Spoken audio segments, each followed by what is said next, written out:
उसे समझ नहीं आ रहा था कि वो क्या करे, कैसे रिएक्ट करे। यहाँ तक कि उसके पास तो इतनी भी हिम्मत नहीं थी कि खाने की प्लेट से अपना सर ऊपर करके राहुल को अपनी तरफ आते हुए देख पाए। वो अपनी प्लेट को दाएं हाथ से थामे चेयर पर यूं ही बैठी रही, लेकिन राहुल को सामने देख खाने का कोई भी निवाला निगलना उसके लिए मुश्किल होता जा रहा था। Mister Rahul, how are you? आप कंपनी के चेयरमैन हैं। आपने हमें इन्फॉर्म नहीं किया कि आप यहाँ पर आने वाले हैं। हम किसी को भेज देते आपको यहाँ लाने के लिए। प्रीति के कानों तक जब ये बात गूंजी तो उसने पाया कि डायरेक्टर विक्रम बत्रा पीछे की तरफ से चहलकदमी करते हुए राहुल की तरफ जा रहे थे। इधर जब राहुल प्रीति के सामने से गुजरा तो प्रीति ने राहत की सांस ली। साथ ही उसने ये भी फील किया कि वो उसके पीछे ही एक चेयर पर बैठ गया था। सबसे ज्यादा गौर करने वाली बात तो ये है कि जब एक company fiction and drama films पूरी तरह से बैंकरप्सी में थी तो वो राहुल ही था जिसने उस डूबती कंपनी के सारे शेयर खरीद लिए थे। लोगों ने तो इंडस्ट्री में यहाँ तक बातें की थी कि इसके साथ राहुल उसकी खुद कंपनी और अपनी सेविंग्स दोनों ही डुबो देगा और बंदा सड़क पर नजर आएगा। लेकिन क्या हुआ?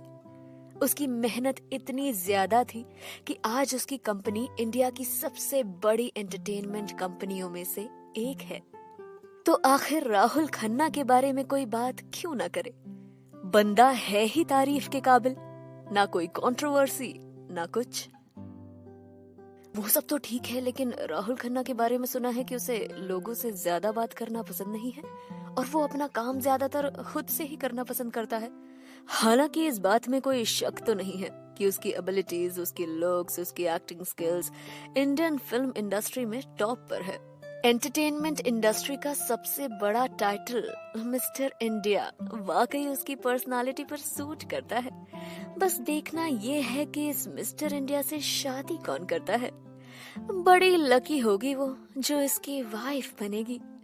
वैसे तो 18 साल की उम्र में ही राहुल खन्ना ने एक्टिंग की दुनिया में डेब्यू कर लिया था, तो इस बात को अब 10 साल हो चुके हैं। इस हिसाब से राहुल खन्ना की उम्र 28 साल तो होनी ही चाहिए। अब इस उम्र में उसकी शादी नहीं हुई तो कम से कम उसके पास कोई गर्लफ्रेंड तो होनी ही चाहिए। मुझे तो ये समझ नहीं आता कि उसके रिलेशनशिप के बारे में अभी तक कोई गॉसिप क्यों नहीं होती, या वाकई वो अब तक सिंगल है। अरे यार, तुम गर्लफ्रेंड की बात कर रहे हो। मुझे तो लगता है अब तक उसके पास कोई ऐसी फ्रेंड भी नहीं है जो लड़की हो और जिसके साथ उसने कभी कुछ किया भी हो। अब हो सकता है शायद वो लड़कियों में इंटरेस्टेड ही नहीं है, या वाकई वो अपने काम में इतना ज्यादा बिजी है। अरे वो ज्यादातर समय अपने काम में ही बिताया करता है और शायद उसी का रिजल्ट है कि उसकी कंपनी आज इंडिया के अलावा यूके में भी कई शोज प्रोड्यूस कर चुकी है। एक्टर के साथ साथ अपने प्रोडक्शन हाउस को भी बैलेंस करना कोई इनसे सीखे। राहुल के पार्टी से निकलने के बाद कई सारे लोगों के बीच कई सारी बातें होती रही, जिससे एक बात तो साफ थी, इंडस्ट्री के सामने राहुल खन्ना का कैरेक्टर पूरी तरह से क्लियर था। लेकिन इस बात में भी सच्चाई थी कि उसकी सोशल लाइफ के बारे में बहुत कम लोग ही जानते थे। भीड़ में प्रीति के पास खड़े उस शख्स ने, जिसने अपने हाथ में एक कॉफी का मग पकड़ा हुआ था, प्रीति की तरफ देखकर सवाल पूछती है, प्रीति, राहुल इतनी जल्दी लंदन से कैसे वापस आ गए? उनकी नई फिल्म की शूटिंग कंप्लीट हो गई क्या, या उनकी फिल्म की शूटिंग अभी चल रही है? सवाल पूछने वाली शख्स और कोई नहीं बल्कि प्रीति की मैनेजर रिया थी। वैसे रिया वो शख्स थी जो काफी लंबे समय से प्रीति की अच्छी दोस्त भी थी।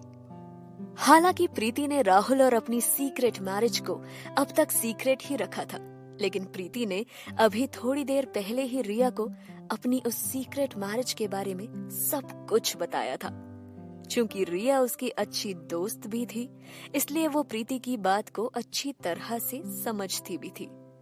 और शायद यही वजह रही होगी कि प्रीति ने इस बात को उसके सामने जाहिर किया था। वैसे प्रीति ने राहुल के बारे में कभी कुछ स्पेशल नहीं कहा था, यहाँ तक कि अभी भी उसने रिया की उस बात का कुछ जवाब नहीं दिया था। बस हल्के से सर हिलाकर इशारा किया, जिससे ये साफ जाहिर था कि उसे इस बारे में कुछ भी पता नहीं है। तुम्हें पता नहीं है या तुम बताना नहीं चाहती हो? हाँ? रिया ने फिर से उसी बात पर जोर देते हुए सवाल किया। एक्चुअली आई डोंट नो यार। इस बार प्रीति ने धीरे से रिप्लाई किया। हालांकि इस दौरान उसने रिया की तरफ देखा नहीं, शायद वो उससे नजरें चुरा रही थी। अरे, तुम्हें उसने कॉल करके एक बार भी नहीं बताया कि वो लंदन से वापस इंडिया आ रहा है? रिया ने प्रीति की तरफ देखकर अजीब सा लुक दिया। मुझे तो समझ नहीं आ रहा, तुम उसकी वाइफ हो भी या नहीं? अरे, उसने तुम्हें ये बताना भी जरूरी नहीं समझा कि वो लंदन से इंडिया वापस आ चुका है? Are you serious? Riya Preeti के गोरे चेहरे की तरफ देखते हुए कई सारे सवाल पूछ रही थी। प्रीति ने अपना सिर धीरे से ना में हिलाते हुए कहा, हाँ, सच में उसने मुझे नहीं बताया। प्रीति की बातें सुनकर रिया सोच में पड़ गई।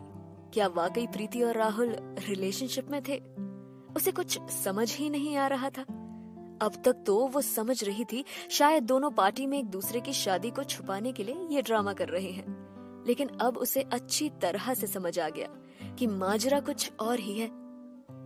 रिया ने प्रीति के चेहरे की तरफ देखते हुए पूछा, क्या तुम दोनों अपनी प्राइवेट लाइफ भी इसी तरह जीते हो या उसमें थोड़ा बहुत एक दूसरे के लिए प्यार भी होता है और कुछ समय भी, या वहां भी अजनबी की तरह ही जीते हो? हाँ? प्रीति ने रिया के किसी भी सवाल का जवाब नहीं दिया, बल्कि उसने अपना चेहरा नीचे की तरफ झुका लिया, क्योंकि सच्चाई तो यही थी कि प्रीति और राहुल वाकई में अपनी प्राइवेट लाइफ में भी एक दूसरे से बातचीत तक नहीं करते थे।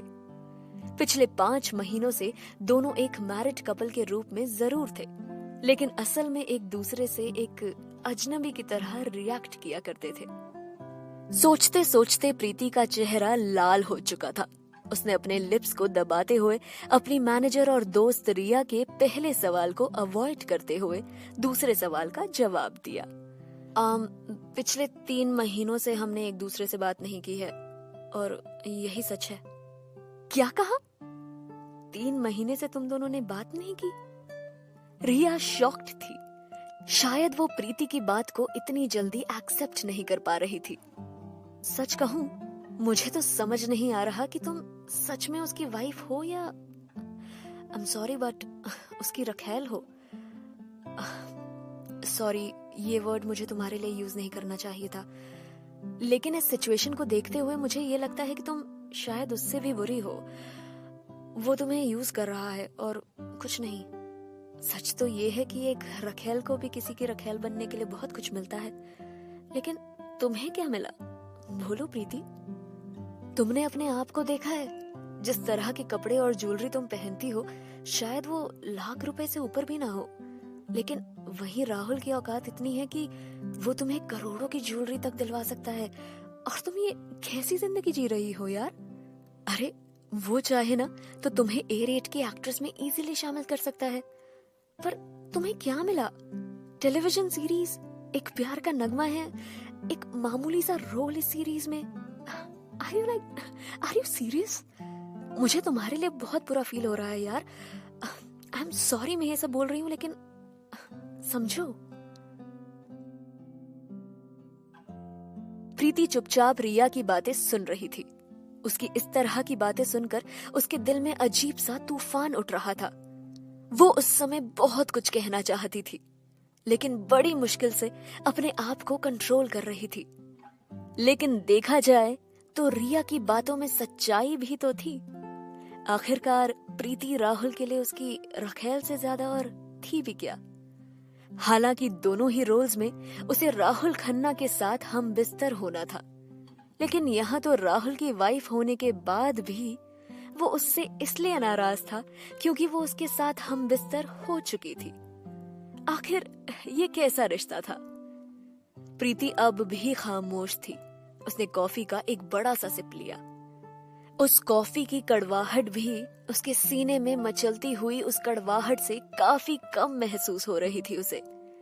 उसने रिया की तरफ धीरे से देखते हुए कहा, लिसन टू मी रिया, इससे पहले कि तुम हम दोनों के रिलेशन के बारे में और भी कुछ बुरा कहो, मैं तुम्हें एक बात ये बताना चाहती हूँ कि हम इस सीक्रेट मैरिज के लिए मजबूर थे। हम दोनों के दिल में ऐसी कोई फीलिंग्स नहीं थी और ना ही किसी भी तरह का कोई कम्युनिकेशन नॉर्मल था। लेकिन कहते हैं ना, लाइफ में कई सारी चीजें हमारी मर्जी से नहीं होती। ये उनमें से एक थी। प्रीति और रिया स्कूल टाइम से ही बहुत अच्छे दोस्त थे। दोनों ने काफी समय एक साथ बिताया था। हालांकि दोनों के इंटरेस्ट और हॉबीज अलग अलग होने के बावजूद भी दोनों की फ्रेंडशिप काफी गहरी थी और दोनों एक दूसरे को काफी हद तक समझते भी थे। हालांकि रिया अब भी उसे पूरी तरह समझने का प्रयास कर रही थी। शायद इसलिए वो अगले कुछ समय तक चुपचाप बिना एक शब्द कहे प्रीति की तरफ देखती रही। फाइनली उसने एक लंबी सांस ली और प्रीति की तरफ देखते हुए कहा, प्रीति, तुम भी जानती हो कॉलेज टाइम में उसकी लाइफ में बहुत ज्यादा लड़कियां नहीं थी जो उससे बातें करती थी, लेकिन उसकी लाइफ में तुम वो एक अकेली लड़की थी जो उसके लिए बहुत मायने रखती थी यार। और यहाँ तक कि वो तुम्हें टाइम भी दिया करता था। फिर मुझे समझ नहीं आया कि कॉलेज के फाइनल ईयर में तुम दोनों ने एक दूसरे से इतनी दूरी कैसे बना ली कि जैसे दोनों एक दूसरे को जानते ही नहीं हो और अजनबी की तरह पेश आने लगे हो। मुझे आज भी ये चीज समझ नहीं आई। सब कुछ तो ठीक चल रहा था ना तुम दोनों के बीच, फिर अचानक कब, कैसे, क्या हुआ, आज तक समझ नहीं आया यार। और फिर ये secret marriage, tell me what happened exactly, क्या हुआ था आखिर? एक पल के लिए तो प्रीति पुरानी यादों में खो गई। अपने हाथ में थमी कॉफी के मग को वो काफी देर तक घूरते रही और फिर थोड़ी देर के बाद उसने सीरियस होते हुए कहा, आई डोंट नो, अचानक ऐसा क्या हुआ कि हमारे बीच इतनी दूरियां बन गई और हम दोनों एक दूसरे से इस कदर जुदा हो गए कि अब एक दूसरे के लिए अजनबी से बन गए। नहीं, मुझे नहीं मालूम, मैं नहीं जानती।